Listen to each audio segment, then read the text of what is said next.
Hi guys! So you guys can probably tell it's definitely time for me to trim my bangs. I normally get my bangs cut every time I get my hair cut, so in between then, I usually cut my own. If you've ever had bangs or know somebody with bangs, the number one problem with them is although they look cool and they look good for a couple months or a couple weeks, they grow into your eyes really quickly. And although most stylists won't charge you for a full amount to trim your bangs, it's still inconvenient to have to make the time to go visit them, make an appointment, drive there, when you really just need to get your hair out of your eyes so you can go do whatever it is that you do. So I'm going to show you how I trim my bangs. So the first thing is you want to kind of decide what bangs you want to go for, or sort of what bangs you had. If you had more blunt ones, then you're obviously going to cut straighter, or if you had ones that were longer on the side than in the middle, if that makes sense. Mine are sort of even, so I'm just going to cut straight across, but there is ways to get the sort of variation where it's shorter here and then it sort of wraps around your eyes. But today I'm going to do the more blunt bang because that's the one I like. The first step is putting your hair up, at least the hair that you're not going to want to cut. I usually either use a rubber band ponytail thing or a clippy. It doesn't matter. These are just more secure, like you're normally going to put up your hair anyways, so I use these most of the time. But if you have a bunch of clippies hanging around, why not use that? I just find that this guarantees that the hair I want out of my face is going to stay out of my face. So another thing you're going to want is like a mirror or something, obviously. I need this to see what's in the camera, so I'm going to have to put it off to the side, so I'm sorry about that. Next, you're going to want to brush all of your hair forward, all of the hair that you're going to want to cut that's going to be part of your bangs, or was part of your bang. So, typically, it's going to be in about a triangular shape, so down the sides here, like this. This is questionable bang material. It probably was part of my bangs at some point, so I'm going to include it, I think.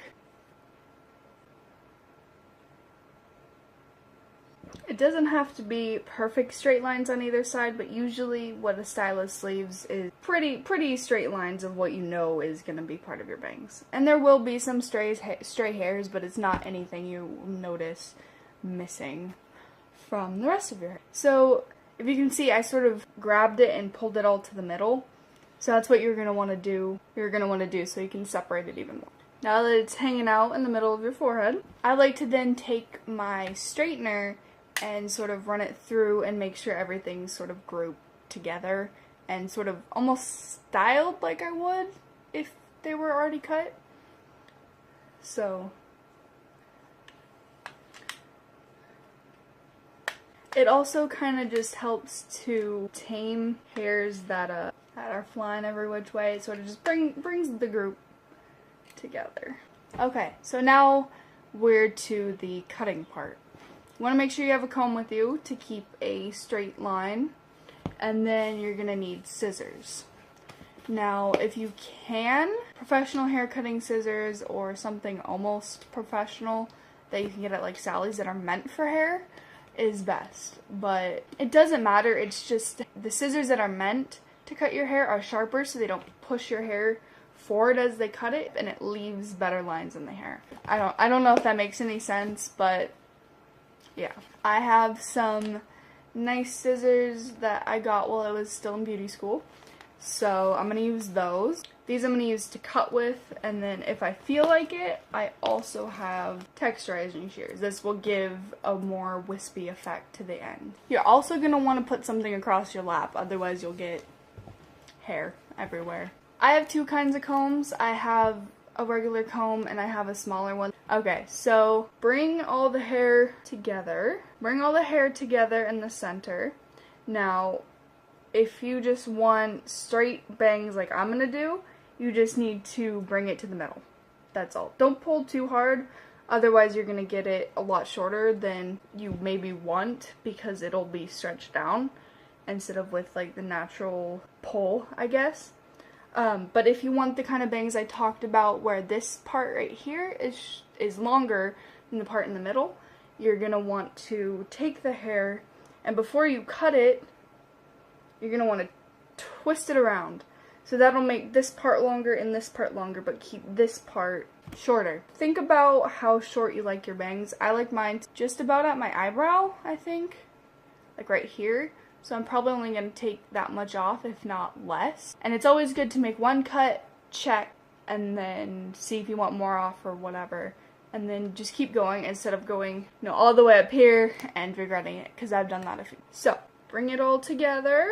Make sure the center part right here is as straight down as possible, and your hair has. The reason you use a comb is to keep your lines straight. So now I'm just gonna take my scissors and cut straight across, right under the comb. And this is sort of weird because normally I am not talking. And as you can see, it's a little bit crooked and uneven, but that's fine. That's fine. Can fix everything. After I make the initial cut, I usually see where it looks off and where it doesn't, and then I just go in there, straight scissors to skin, and cut how I see fit. And take off any like bumpiness and things I don't like.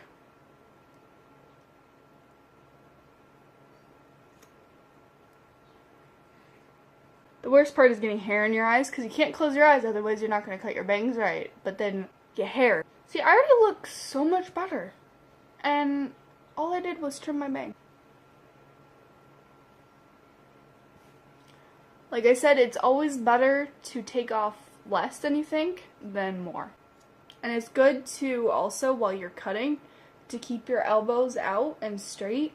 That way they're not like this and you get weird angles. You want it as straight and as horizontal as you possibly can. So I think I like this length all out of my eyes, and it's pretty flat across, although I don't like how super flat it is. So what I'm gonna do is I'm gonna bring all the hair back together again as much as possible, because now it's shorter, and then I'm gonna take my thinning shears and I'm gonna just run it through a couple times.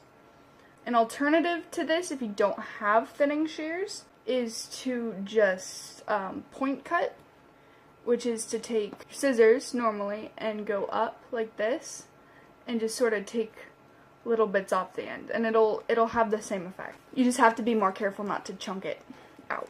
I'm going to take my thinning shears and I'm just going to go bop and then bop.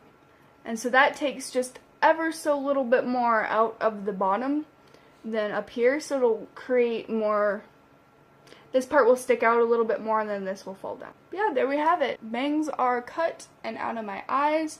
Every time I do it, I end up with a slightly different shape, and every time I do it, I learn to love it. No matter if, one side's slightly longer than the other, or, it's a little bit too short. The nice thing about bangs is that they grow back, which is a blessing and a curse. Let's see what it looks like with everything down. Whoa, girl! Girl! Anyways, thank you guys very much for watching, and I hope it helped. Maybe next time I cut my bangs, I will do the other style so I can actually show you how that turns out rather than just how I do it with the blunt. Yeah, thank you for watching. You guys have a lovely day and good luck with cutting your bangs. Bye!